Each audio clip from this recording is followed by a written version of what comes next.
Right, Shep, cast your mind back to when you were a young whippersnapper, full of spunk. Yeah. How did you prepare for the Marines? Because I can't fucking remember. So if you don't remember, I can remember. This is going to be a bad episode. We fucked. Yeah. So probably not optimally, I would say. I did a lot of running, a lot of push-ups, a lot of pull-ups, and a lot of sit-ups, from what I remember.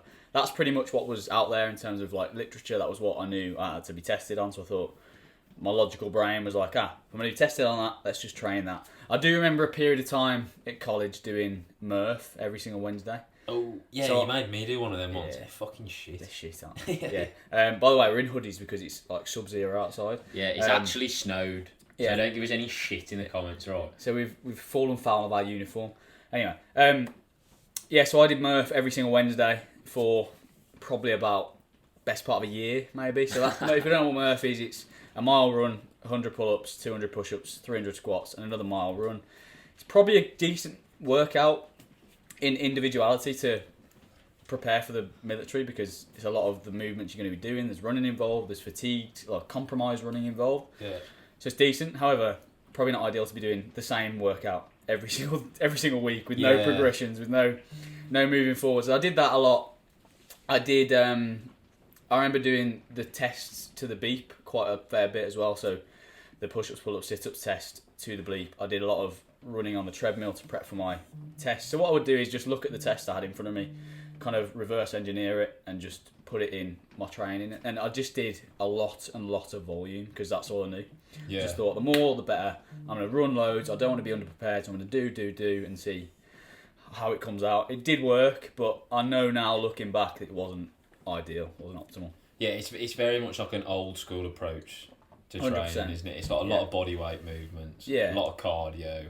No new school thinking, no like thinking about injury prevention or no thinking about longevity, just thinking how can I pass this thing in front of me. Yeah.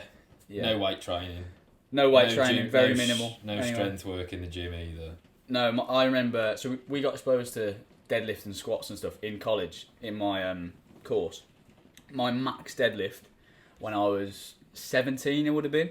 So when I was 17, my max deadlift was 120 kilos, which is terrible.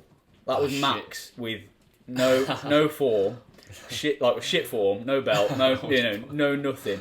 So you were pulling. What are you pulling when you were 17? 200 or something. Ridiculous. So I was so weak, especially for my age. And I went in at a body weight of 65 kilos, which probably played from the training I did because I just did running and loads of body weight stuff. Couldn't pack on any muscle. Couldn't pack on any weight. But you honestly, you couldn't throw muscle at you. No, it wouldn't stick. It wouldn't stick. Yeah, a lot of snow. But I mean, I had pretty much no muscle on me. I was super lean because all I did was smash calisthenics and smashed running. Yeah. Did some swimming, but did no like machine work, like rowing and assault bike, nothing like that. No power stuff. There was nothing in my legs past a certain point. Yeah, thinking back to it now, like you were like it's tiny. Yeah, you weighed about 8 stone, like 3, didn't you? Yeah. Well, you wouldn't know now. You actually managed to pack on a fair bit of muscle, but like after training, I did, yeah. But before that and during training, I was the minimum weight, which was 65 kilos. I was actually underweight for a period of time before my What the runt of the little. Yeah, I was. Yeah, that's why I struggled on some of the tests because I was just lighter than everyone else and had to carry people who were much heavier than me, and obviously relative strength didn't really count for much when you're carrying a person plus kit. So it's like if you're not strong and you haven't got that foundation, not only are you more prone to injury, but you're also you're just weaker, and so that external load that you've now got to move over 12 miles is much heavier for you in a relative sense. Alright guys, I hope you enjoyed that clip. If you want to see the full conversation, then head to the top link in the description.